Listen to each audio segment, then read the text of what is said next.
NEET പരീക്ഷാ ക്രമക്കേടിൽ കേന്ദ്ര വിദ്യാഭ്യാസ മന്ത്രി രാജിവെക്കണമെന്നാവശ്യപ്പെട്ട് SFI വടകര ഏരിയ കമ്മിറ്റിയുടെ നേതൃത്വത്തിൽ വടകര റെയിൽവേ സ്റ്റേഷനിലേക്ക് മാർച്ച് സംഘടിപ്പിച്ചു.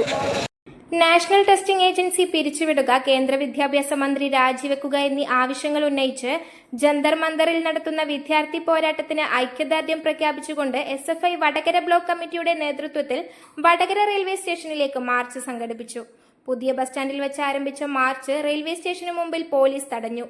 പോലീസും പ്രവർത്തകരും തമ്മിൽ ചെറിയ തോതിൽ ഉണ്ടും തള്ളുമുണ്ടായി.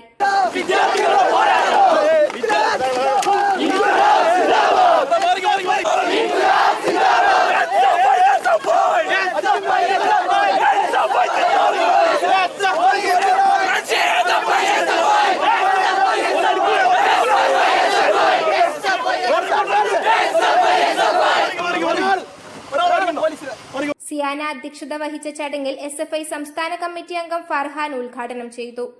ഈ രാജ്യം ഭരിച്ചുകൊണ്ടിരിക്കുന്ന സർക്കാർ ആ യുവത നടത്തിക്കൊണ്ടിരിക്കുന്ന സമരത്തെ ഏതെല്ലാം നിലയിൽ മൃഗീയമായി അടിച്ചമർത്താൻ വേണ്ടി സാധിക്കുമോ അതിൻ്റെ എല്ലാ സംവിധാനങ്ങളും ഉപയോഗിച്ചുകൊണ്ട് ഇപ്പോഴിതാ ഏറ്റവും ഒടുവിൽ ദേശീയ സുരക്ഷാ നിയമം എന്നതിൻ്റെ പേരിൽ എത്ര കാലം വേണമെങ്കിലും അവിടുത്തെ സമരം ചെയ്യുന്ന ആളുകളെ തടങ്കലിൽ നിർത്താനുള്ള നിയമ സംവിധാനം ഉപയോഗിച്ചുകൊണ്ട് കരുതൽ തടങ്കിലേക്ക് കൊണ്ടുപോകുന്ന കാഴ്ചയാണ് നമ്മൾ കാണുന്നത്. അവിടെയുള്ള കടകളെല്ലാം അടച്ചുപൂട്ടുകയാണ്, അവിടെയുള്ള യാത്രാ സംവിധാനങ്ങളെല്ലാം ഇല്ലാതാക്കുകയാണ്. അവിടെ നിന്ന് പോലീസ് തന്നെ സ്വമേധയാ തകർത്ത കാറ് അവിടെ കൊണ്ട് നിക്ഷേപിക്കുന്ന കാഴ്ച നാം സാമൂഹ്യ മാധ്യമങ്ങളിൽ കണ്ടിട്ടുണ്ട്. അവിടെ സമരം നടത്തുന്നവരെ രാജ്യദ്രോഹികളായി മുദ്രകുത്തുന്ന കാഴ്ചയാണുള്ളത്. നിങ്ങൾ നോക്കൂ, എന്തിനു വേണ്ടിയിട്ടാണ് ഈ വിദ്യാർത്ഥികൾ ഈ നാട്ടിൽ സമരം ചെയ്യുന്നത്? അവരുടെ ഭാവിയെ തകർത്തിട്ടുള്ള ഈ രാജ്യത്തിനകത്തുള്ള സിസ്റ്റം ഫെയിലിയറാണ് എന്ന് തുടർച്ചയായി ഈ രാജ്യത്തിന് ബോധ്യപ്പെടുന്ന നിലയിലേക്ക് തുടർച്ചയായി NT നടത്തുന്ന എല്ലാ പരീക്ഷകളും ഈ രാജ്യത്ത് അട്ടിമറിക്കപ്പെടുകയാണ്. കോർപ്പറേറ്റുകൾക്ക് വേണ്ടി വിൽക്കുന്ന സാഹചര്യമാണ് ഈ രാജ്യത്തെ പരീക്ഷകളുമായി ബന്ധപ്പെട്ടുള്ളത്. നമുക്കറിയാം, ഇപ്പോൾ നമ്മൾ പറയാറുണ്ട്, മാധ്യമങ്ങൾ ചെറിയ കാര്യങ്ങൾ പോലും വലിയ വാർത്തയാക്കുന്ന മാധ്യമങ്ങൾ ഈ നീറ്റ് പരീക്ഷാ ക്രമക്കേടിന്റെ തട്ടിപ്പിന് നേതൃത്വം നൽകിയ ഇയാളുടെ പേര് ഏതെങ്കിലും ഘട്ടത്തിൽ ഇവിടെ ഉയർത്തി കാണിക്കാൻ വേണ്ടി തയ്യാറായിട്ടുണ്ടോ? ഈ രാഷ്ട്രീയമാണ് ഈ രാജ്യത്തെ മാധ്യമങ്ങളും കേന്ദ്ര ഗവൺമെന്റും എല്ലാം സ്വീകരിച്ച് മുന്നോട്ട് പോയിക്കൊണ്ടിരിക്കുന്നത്. രാജസ്ഥാനിലുള്ള യുവമോർച്ച നേതാവായിട്ടുള്ള ദിനേശ് എന്ന് പറയുന്നയാളാണ് ഈ മാഫിയയുടെ നേതൃത്വം എന്ന് ഏതെങ്കിലും മാധ്യമം ഈ രാജ്യത്തിന്റെ അകത്ത് പറയാൻ വേണ്ടി തയ്യാറായിട്ടുണ്ടോ? ഇല്ല. ഇവിടെ ഇന്റർനെറ്റ് വിച്ഛേദിക്കുകയാണ്. ഈ സമരങ്ങൾ ആരും അറിയേണ്ടതില്ല. ഈ മാഫിയകൾക്ക് സംരക്ഷണം കൊടുക്കുന്ന നിലപാടാണ് ഈ രാജ്യത്ത് സംഘപരിവാരത്തിന്റെ നേതൃത്വത്തിലുള്ള ഗവൺമെന്റ് സ്വീകരിച്ച് മുന്നോട്ട് പോകുന്ന കാഴ്ച ഉണ്ടാവുന്നത്. തങ്ങൾക്ക് നീതി വേണമെന്ന് ആവശ്യപ്പെട്ട് നടത്തുന്ന സമരമാണ് നമ്മൾ കണ്ടിട്ടുണ്ട്.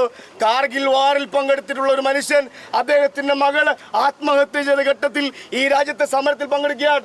അദ്ദേഹത്തെ ഉൾപ്പെടെയാണ് ഇവിടെ രാജ്യദ്രോഹികളെന്ന് ഈ നരേന്ദ്രമോദിയുടെ ഈ രാജ്യത്തിന്റെ സ്വാതന്ത്ര്യ സമരം ഉൾപ്പെടെ ഒറ്റുകൊടുത്തിട്ടുള്ള, ഇന്നും ഈ രാജ്യത്തെ കോർപ്പറേറ്റുകൾക്ക് വേണ്ടി ഒറ്റുകൊടുക്കുന്ന RSSന്റെ ബ്രിട്ടീഷുകാരുടെ ചെരുപ്പ് നക്കളായിട്ടുള്ള ആളുകൾ ഈ രാജ്യം ഭരിച്ചുകൊണ്ടിരിക്കുമ്പോൾ അവരാണ് പറഞ്ഞുകൊണ്ടിരിക്കുന്നത് ഈ ദേശത്തെ ആകെ സംരക്ഷിക്കുന്നതിന് വേണ്ടി വലിയ പോരാട്ടങ്ങൾക്ക് വെടിയുണ്ട നെഞ്ചിലേറ്റു വാങ്ങിയാലും ഈ രാജ്യത്തിന്റെ കൂറ് ഉയർത്തി പിടിച്ചുകൊണ്ട് പോരാടിയിട്ടുള്ള ഈ രാജ്യത്തെ കാർഗിൽ വാറിൽ പങ്കെടുത്തിട്ടുള്ള മനുഷ്യരുൾപ്പെടെയുള്ള ആളുകൾ പങ്കെടുക്കുന്ന ഈ സമരത്തെയാണ് രാജ്യദ്രോഹികളുടെ സമരമായി ഈ രാജ്യത്തെ ഒറ്റുകൊടുത്തവർ മുദ്രകുത്തുന്ന കാഴ്ച നമുക്ക് കാണാൻ വേണ്ടി കഴിയുന്നു. News bureau, media Vadakara.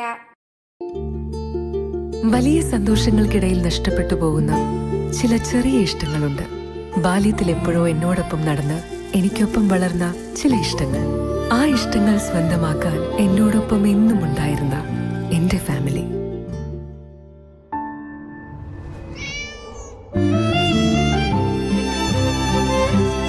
എന്റെ ഇഷ്ടങ്ങൾ എന്റെ ഫാമിലിക്ക് അറിയാം. Family wedding centre.